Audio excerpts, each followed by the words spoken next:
Greetings, fellow souls. In this video we're going to be taking a look at differences between the Sega Saturn control pad in the West, shape variations between what are known as the Mark 1 gamepad and the Mark 2 gamepad. You see we have the Mark 1 at the top here, we have the Mark 2 variation down here. Now in Japan, the Mark 1 never really existed over there. For both the Model 1 and the Model 2 Sega Saturns, they both had the same shape for what we would call the Mark 2. The only difference between the variants in Japan is that the Japanese model was this control pad with a grey, black and blue colour scheme, whereas the Model 2 was again the same controller, but it now had a white colour scheme with rainbow face buttons. So that was really the only difference. But in the West, we actually had a completely redesigned controller for the Model 1 that didn't really prove to be all that popular. So when the Model 2 was released in the West, they decided to give it this style of what was known as the Japanese shape. Now, in a lot of ways, the Model 2 is very much it's quite similar. It's not identical, but it's quite similar to the 6-button Sega Mega Drive controller. Perhaps really the only difference being is that it now had 2 added shoulder buttons, and therefore it did change the top half of the conturation to match that. We have a start button, A, B, C, X, Y, and Z, and what we either call L or R. I'm not sure, I think these are leaf switched. I don't think they're micro switched, I believe they are actually leaf switches. And we have a directional control pad that is identical to the Sega Mega Drive 3-button gamepad. Well, I say identical, the only real difference is that it perhaps the edges are not quite as sharp feeling. They've actually rounded off the edges to make it feel a little bit more comfortable and less likely to just stick in your thumb during gameplay. And we also have the start button located in the centre. At the back of the Mark II gamepad we have these teardrop shaped grips, and these are designed so that your fingers rest along that groove during gameplay. So they're quite small controllers, really. I say it's quite small because if we have a look at its rival of the time, the Sony PlayStation gamepad, I would actually say that that gamepad, the width is perhaps around about the same, but we have these rather short grips by comparison. That makes the gamepad feel kind of small. The edges seem to rest roughly in the centre of the palms of your hands, whereas the grips on the pronged PlayStation gamepad actually sort of extend to the end, perhaps even a bit past your palms.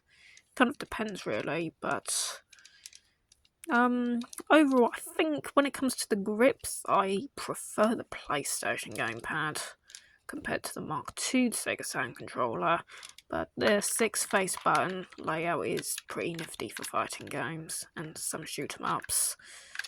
But then again, the diamond layout is nice for Robotron Smash TV style shooters.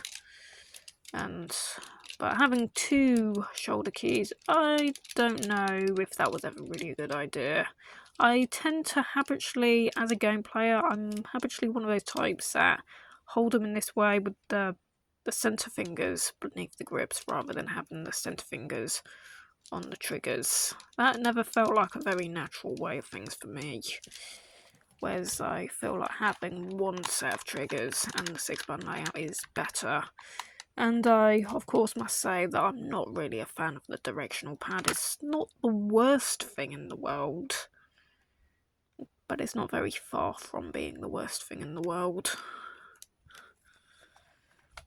Whereas the floating D-pad is, for the most part, quite nice. Maybe not the most precise thing. That's subjective to taste. Okay, so we're going to go back to Sega Saturn control pads. The Mark 1, on the other hand, has a very different style of directional pad altogether. May I say it feels spherical? Could be Michael Nyman, who knows? I mean, he did do the soundtrack to Enemy Zero, and that was a Sega Saturn exclusive game. Although he did later get a PC port, much like what he did. Anyway, we have a nice... It's round, it's strange. I think I like it though. I think I like this control pad. I think both control pads do diagonals very well. I think when it comes to straight up and down movements though, I think this one feels a bit more rigid. This is interesting. I can't work out whether this is actually a middle of the road gamepad or maybe actually the greatest gamepad ever designed. I don't really know. Again, like the Model 2, we have the A, B, C and X, Y and Z buttons. Of course, the lower three are concaved in both models, but the upper three are not concaved, they're rounded off. In the case of the Model 1, we have this little extra beveling around the buttons. This extra beveling, which is, again, kind of interesting. I don't know why they're beveled like that, but they are, as they are. They're quite small. Again, the start button is in the middle. I'm saying that though, this time it actually protrudes. It actually protrudes above the main surface. Whereas on the Model 2, it's kind of inconspicuous. It blends in because it's actually set inside a deep groove.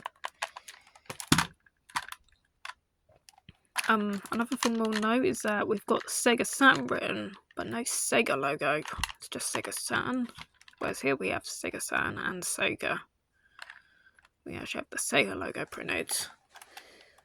In addition to that, we have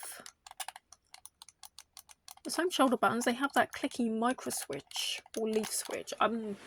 Probably leaf switch. Yeah.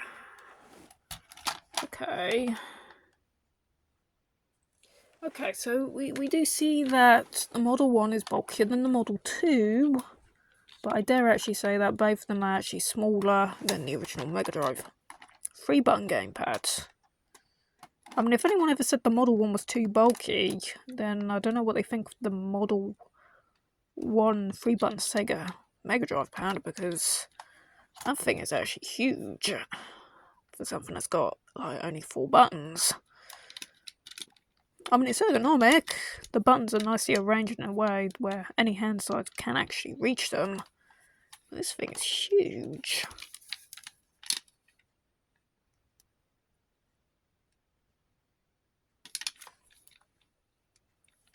Okay.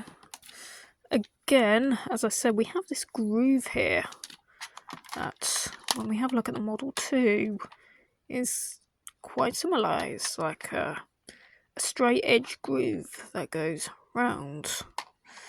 But the Model 1 Sega Saturn pad has a very different style of grip. It has what I'd refer to as these rounded bubbles. So you've got this round edge, not straight edge, but it's rounded. And it's quite nice actually, because your fingers will actually wrap around like this during gameplay, and you can actually just wrap your knuckles up. And so your fingers have lots of space to rest on. I think that's really nice. I think this brings it a bit more in line with like the pronged grips of the PlayStation pad, which I like that it had lots of rest space for redundant fingers.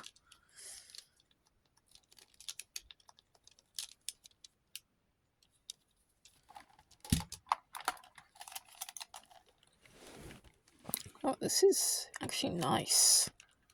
I like this. I like this design. It is actually comfortable to hold. I can reach all the buttons.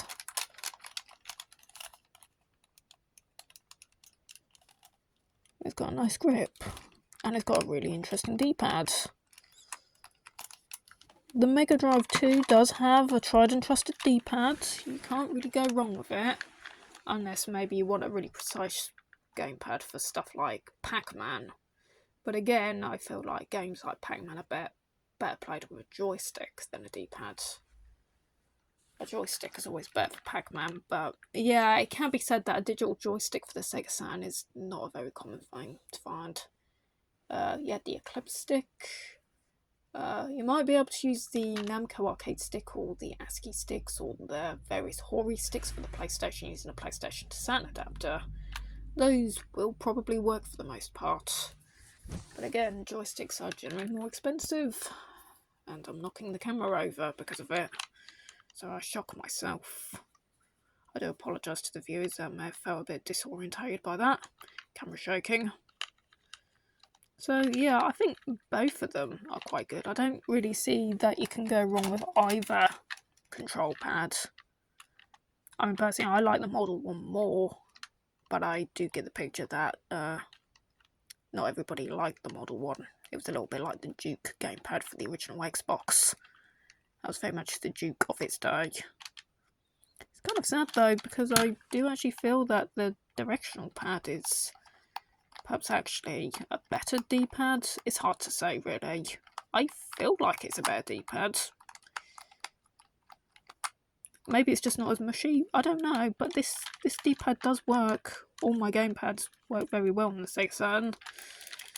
But the grips do make this feel like a superior gamepad. The triggers are actually not bad. You don't press them at the top, but they're actually hinged. They're hinged from the top. So you actually have to press them from the bottom. You don't press them here, you press them at the bottom. As if you were pulling a trigger on a light gun. And they work really well. And again, on the Model 2, you don't have to do that. You can press them from the bottom, you can press them from the top. It actually does compromise it a bit if you press them from the top, but on the bottom they click better. More tactile response. But I wouldn't say they're any worse on the Model 1. Plus you've got these grooves here that kind of guide you into pressing it from the bottom anyway. So that's really it really. There's really the key differences between the Model 1 and the Model 2 gamepads. I suppose country of manufacturing probably varies. This one's made in Malaysia. And this one's made in Taiwan. The Model 1s are given the model number of the... So let's get this focus into view a bit better. That's it.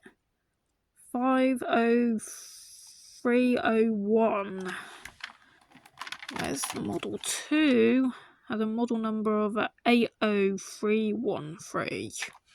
So yeah, radically different model numbers between the two versions. The standard Sega Saturn gamepad.